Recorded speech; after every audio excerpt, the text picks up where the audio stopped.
This podcast is part of the No Phony Podcast Network, the home of independent awesomeness. All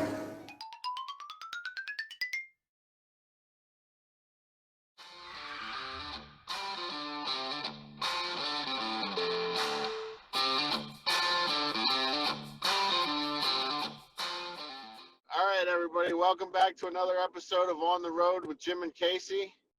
Today, we're actually on the road. Joining me, as always, James Morganti. And joining us today, comedian Howie Fox. How you doing, man? I'm doing okay. Could be better. Last night, I asked my wife for sex. She said, "Not tonight, dear. I have a vibrator." Okay. Anyway, I'm doing my best to be like Rodney today. Right. There you go, man. So tell us a little bit about yourself, Howie. What do you do? You're Okay. Also a comedian and a screenwriter, right? Well, mainly, I mean, I've done stand-up many years ago, before the gray hairs and the Geico hair look right now. I feel like a caveman. But I did stand-up many years ago, and then got more into the writing aspect. And I've written for local comedians in New York City many years ago. And then through social media, I've written for some comedians, have written an act for one comedian. And then I got into a gig with the Tolucan Times, small newspaper in the LA area. You know, that's where like Bob Hope used to live, Toluca Lake. And I have a column called the Comical Week in Review. And it's been going on about 5 years now, where it's just topical jokes that get, published. And then I had a gig for Juliana Forlano on WBAI in New York City. She had like a political, activist radio show, but she did a segment called Absurd Minute. And so I contributed like jokes and ideas to that segment. And that I think ended a little while ago due to the station, I think, being bought out or whatever. And with the COVID, the writing gig for the Tolucan Times is on hold due to the office being closed for all these weeks.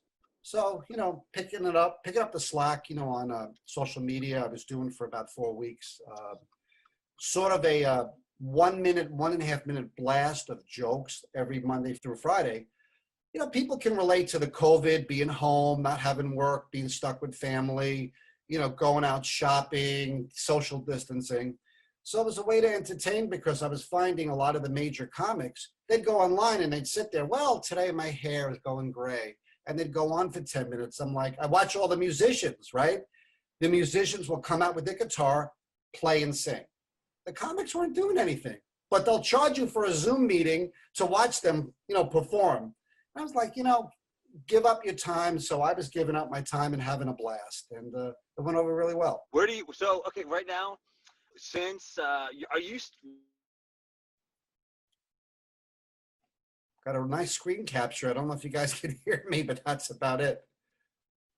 You guys might be out of range or whatever. I'm my own host. Hopefully you guys can hear me. I don't know. I don't see you guys. It's just me on the screen. Still says it's recording. Maybe you guys got to get into a better area with Wi-Fi or closer to cell tower. Okay. We back? Hold on. All right. We got you, Howie? I'm here. All right. Sorry about that, man. No problem. I haven't bailed on you. I'm still waiting. All right, cool. My phone overheated. So you're in LA, right? No, I'm in New York. I'm suburbanite, work in Manhattan, commuter. When New York still shut down, the whole state's shut down, right? Well, where I live, they just started phase 2, and New York City is just starting phase 1, with like curbside pickups and stuff. I'm like, they've been doing curbside pickups since, if you have a dog, you've been doing curbside pickups. I mean, it's nothing new in New York City, but it's slowly opening. It's a little behind everybody else. And, hopefully next week I'll be going back into the city. So we'll see how it goes. So you're a comedy writer. I mean, with all this, all the stuff going on, COVID, there's a ton of great memes out there right now, taking advantage of all the sickness going on and all these terrible things. Now, and that's usually when the best meme time happens. Does that help your writing? Because I would if you're you write for people that are probably giving speeches, where, you know, if they're just looking for like one line, like, yeah, you get more flies with honey, but you get more honeys when you'll fly or something like that. Like you write some sort of joke in there. Right. And, but like that they'll be like, oh, I just need like one little thing to grab the audience. And that's what you do for people, I'm assuming. Well, yeah, and you know, if somebody's looking for a line, like there'll be a comic scene. I got this great concept, but they don't know how to pull it off, and that's the fun part of being asked to, especially collaborating with people, is fun because you'll take all these ideas, like you guys, you're working together, you're collaborating, you're meshing ideas. Okay, this works, this doesn't work. Oh, I like that, but we have to do it this way, and that's a lot of fun. But you know, talk about the memes. It's funny because I don't know how to do like Photoshop and all that stuff. I just don't have the time and the patience to learn that. So I'll write some jokes, put them out on social media. Then a week later, I'll see something that's similar, but on a meme, you know, and it kills me that I didn't make the meme, but at least I know I came up with, you know, the concept or the joke. But so many people are writing so much humor. It's so hard, you know, to say you originated an idea. You know, it's like Conan had this guy who was suing him from Twitter last year. I don't know if you heard about that. Oh, I was writing the same jokes and they're posting, you know, they're saying it on the show at night. And it turns out the guy might have had a, you know, what's the word they call for it? When you have, you know, when you come up with the same idea, basically, you know, yeah, people just will, at the same time, can come up with something independently. Basically, it's the same, but there's so many comedians, there's so many writers out there that, you know, there's going to be so much overlap now that you can't get your panties in a, you know, in an uproar anymore. You can't. But in the old days, you could, because you knew very few people were writing very, you know, 20, 30 years ago, you had less comics, you had less comedy clubs. Then you had a lot of comedy clubs, and now there's less comedy. By me, in the suburbs, there used to be comedy clubs like every town. Now, if there's like 2. So did you get your start as a stand-up comic? Well, I did it for a little while, a couple of gigs. I liked it, but I never liked my memory. You know, I'd get up there and thought I memorized it and just like go blanket parts. And that happens, you know, to people. And maybe I didn't rehearse enough or do enough. And I backed off that. But I always found that the writing was more interesting because it's safer. You write, you rewrite, you delete, you send it out, you give it to somebody, they try it out. They tell you it was good or it didn't work, or I need something fixed with that. So, you know, I like working back and forth and going different places with people with humor, you know. So what do you do in New York? Like, are you born and raised in New York, or were you brought there because you wanted to pursue writing? Well, no, I was originally a Bronx boy, if you can't tell by the accent, from the Bronx. Moved out to the burbs when I was like 6 years old, and you know, got the trees and the mountains here, but 45 minutes away is New York City. So it's like the best of both worlds. And it's in New York now, or is that still closed? Well, like I said, it's going to phase 1 now. So, I mean, it's open. I mean, you could go there. You could, you know, what's in Times Square? The naked cowboy. You ask him for directions and he points. But that's about it. You know, the retail isn't really open yet, except for curbside this week. But a lot of retailers don't want to open. They're not having the customers. Not worth it. So I don't blame them, you know. But well, hopefully it'll all recover and won't be too bad soon. We'll see. You know. What do you you obviously you're a working writer then too. Right. Work full time, right on the side, and you know, that's good. I mean, believe me, full time writing would be a perfect gig. And I've had some close calls with SNL in '83 and Letterman in '83, '84.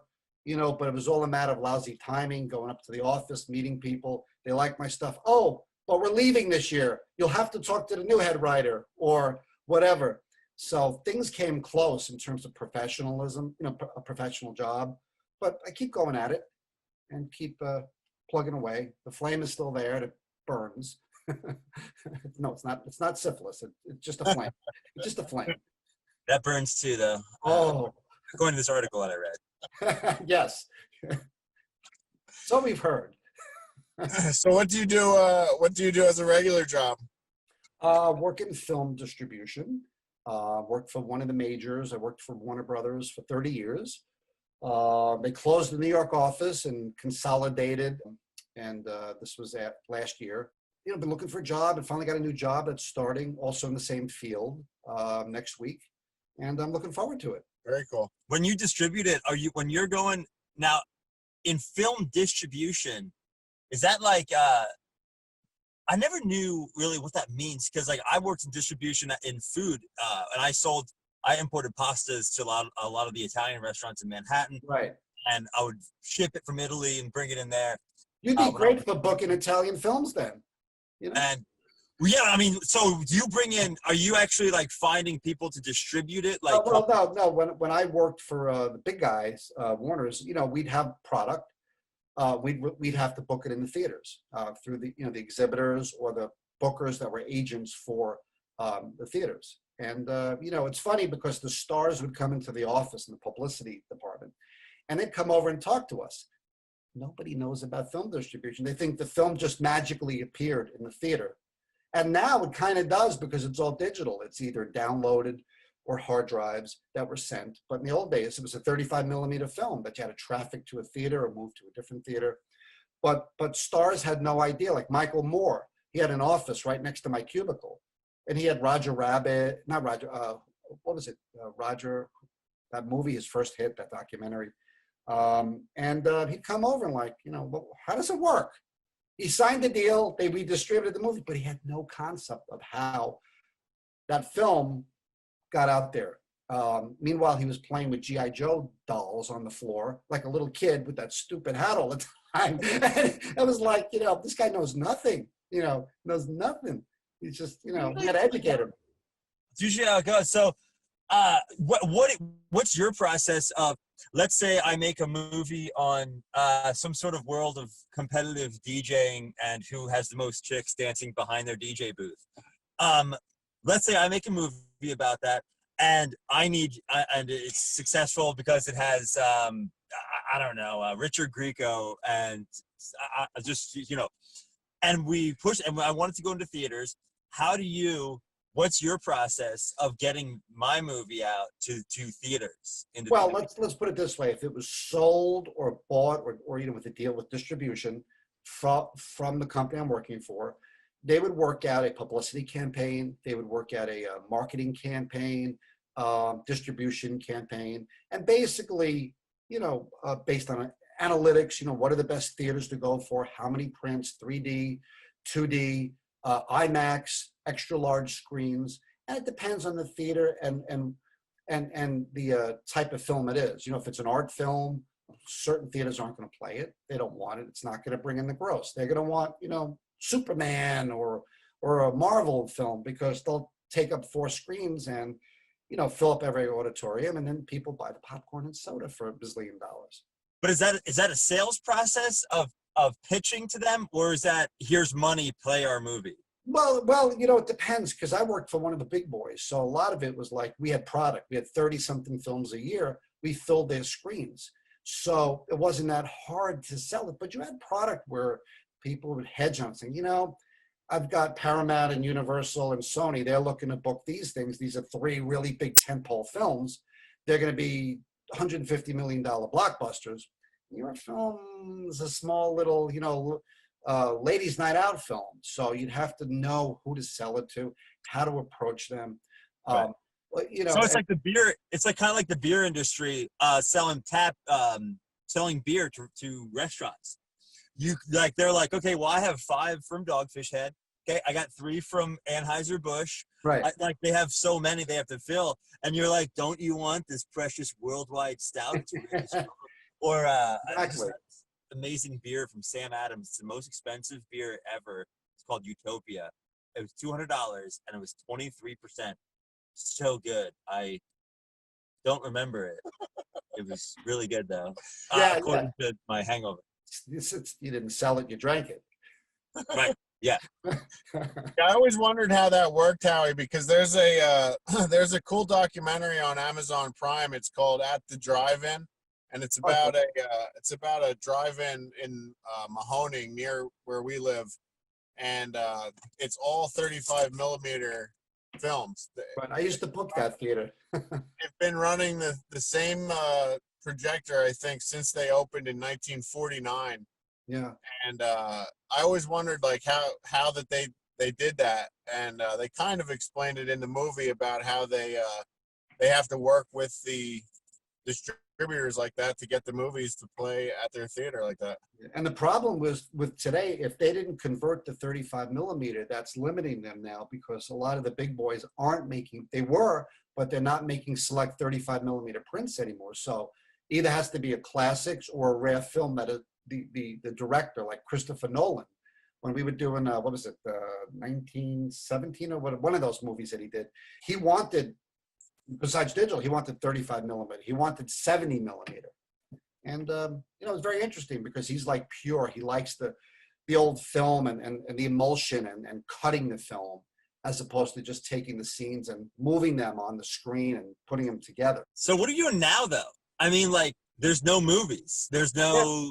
Well, that's the thing is like AMC is dying right now, and they have no money coming in.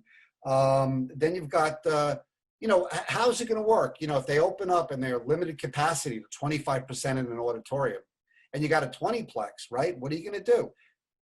To make the same gross that you made on 4 auditoriums, a big movie, it plays 4 screens, and there's 200 screens theater, 300, 200 screen. Now they're going to fill up 25% of that. So do they book out the rest of the auditorium just to make that gross that they used to with 4 screens? Does it push everybody else out? Nobody knows. Yeah. Nobody knows. What did you guys do though when it was all closed? Well, I wasn't working this year, so until next week. So, but when everything went down, it just went to like zero. I mean, there were some drive-ins that were actually staying open in the winter and playing some classic or older titles from February. And people were going, even if they've saw it more than once, just to go out for that experience. I mean, I know in Pennsylvania, you have the Dependable Drive-In in Coraopolis, Pennsylvania. They're open all year. Oh, Fort wow. Wyoming Drive-In in Dearborn, Michigan. They have like 8 screens. In the middle of the winter, it could be 8 degrees, and the whole weekend, and 8 screens, they bring in $20,000 for a weekend. I'm like, Oh, wow. people were devoted. People like it, and they won't give it up. And for social distancing, it's great. Where's Coraopolis? I've never even heard. Somewhere in the state. I think it's. I don't remember anymore, but I remember the drive-in. Right. Yeah, I never heard of that one. Yeah. So, Howie, we also read that you're a Beatles collector. Yeah. I've been doing that for since college. Promos, bootlegs, LP variants, things like that. What got you into that? You're just a big fan of the music? Yeah, big fan from, when I was a kid. I remember being really, really little, and my sister was so into the Beatles and Ed Sullivan Show that I could remember that. I was like 3 years old, and I was like, people would say, you can't remember that. I said, I remember the camera shot coming down when they introduced them, coming down, to the Beatles. And people, you don't remember that. And one day at college, I found this film called Braverman's Condensed Cream of Beatles. And they showed the Ed Sullivan Show. The first shot was the camera coming down.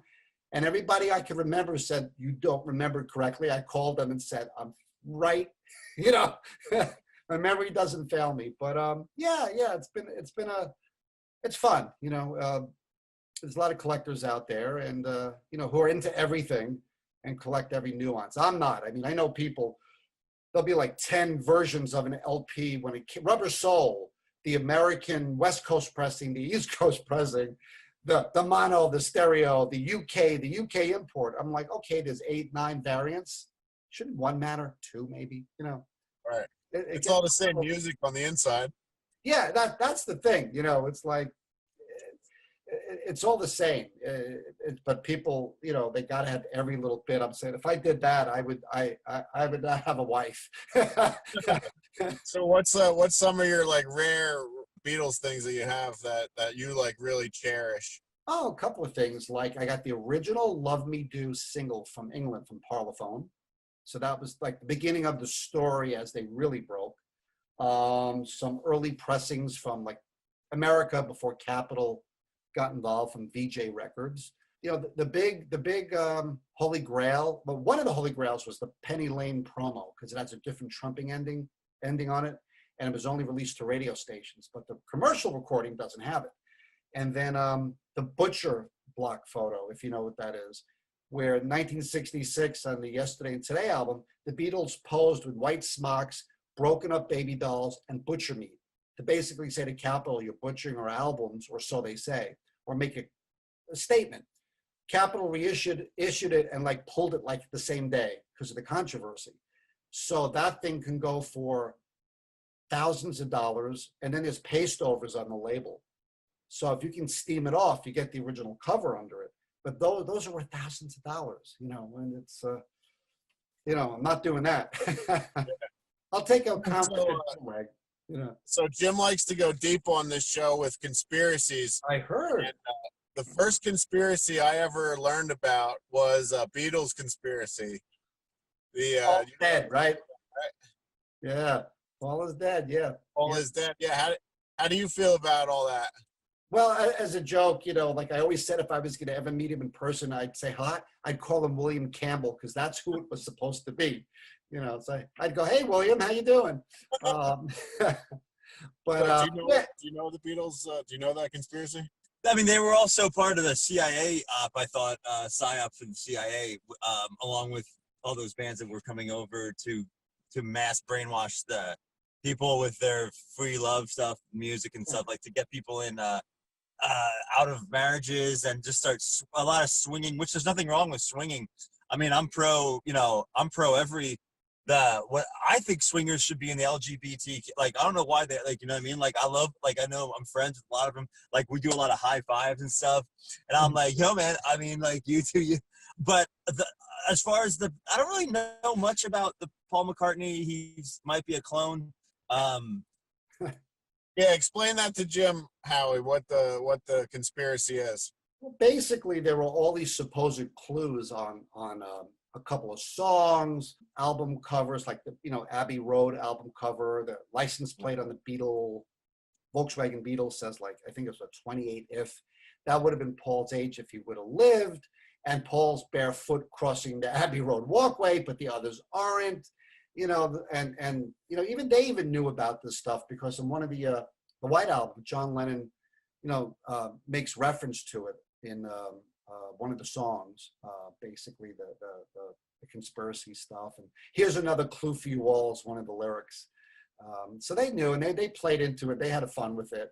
But Paul, John said Paul died when the Beatles died, more or less, at least creatively. But no, he's there. So, have you been into New York recently? Have any of the protests or riots affected you? Or I protest via Zoom because it's socially safe, at this point. Oh yeah, right. Okay. Yeah. I'm protesting. You know what I mean? Yeah. Stay away from people right now. Right. It's tough out there. It's I just don't want to be in big crowds, and that's what I'm going to have to do probably next week. Going back into Manhattan, but it's crazy. You were talking about swinging before and swingers and all that. I can't imagine having like sex with like some sort of stranger unless they develop an N69 mask. Oh, okay, right.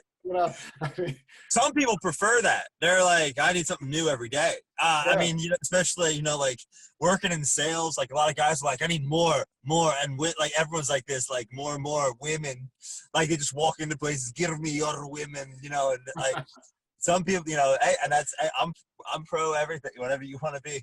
No, but it's good to have less girl. I'm trying, you just want that one special. For me anyway, I was like, I just want one special one. That's all, simple connection, love, throbbing love, big passion. You know what I mean? Like throbbing, yes. Yeah. Well, talking about that, recently I had my wedding anniversary, my 34th wedding anniversary. I gave my wife a Honda. She in turn gave me a Hummer. There you go. Right. Right? I was just talking about Hummers too. That's another.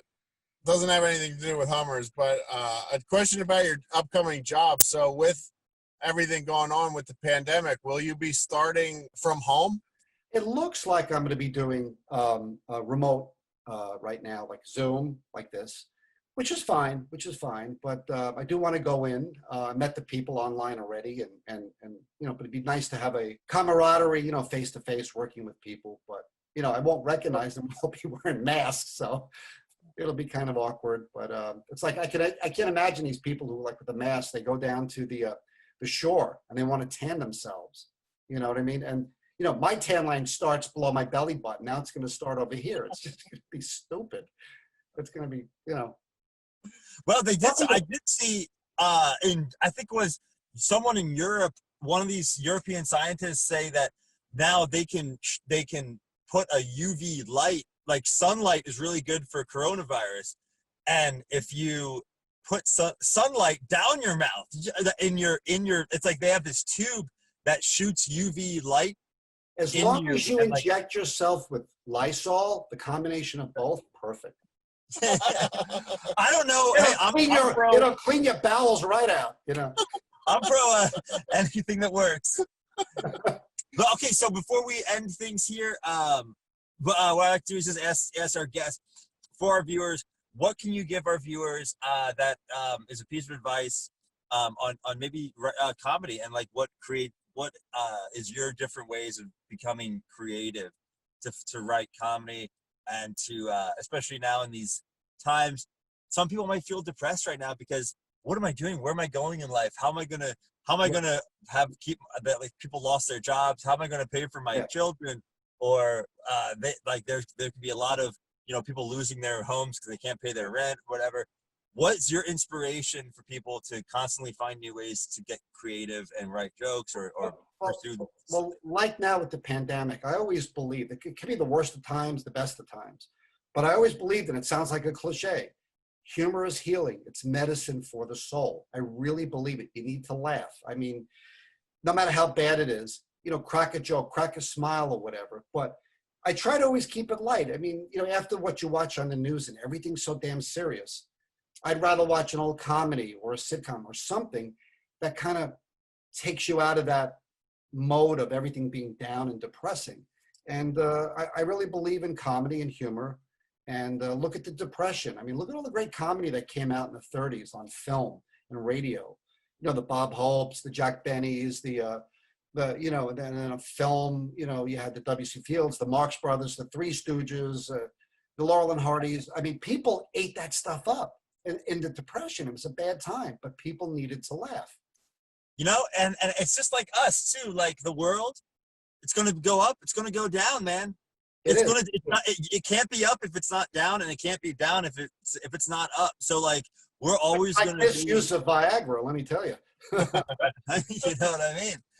And what did I try? I'm trying this one thing. I love blood flow stuff, especially for working out. You know what I mean? Like, and I don't use it because for some reason my testosterone's really high right now, but I don't know why. But I see something popping out of your shirt right now. I can tell. No. Oh, right. Well, all right. Well, that's it, I guess. Well, thanks for taking the time to do this. I hope that's the stick shift, because you guys are going to be in trouble.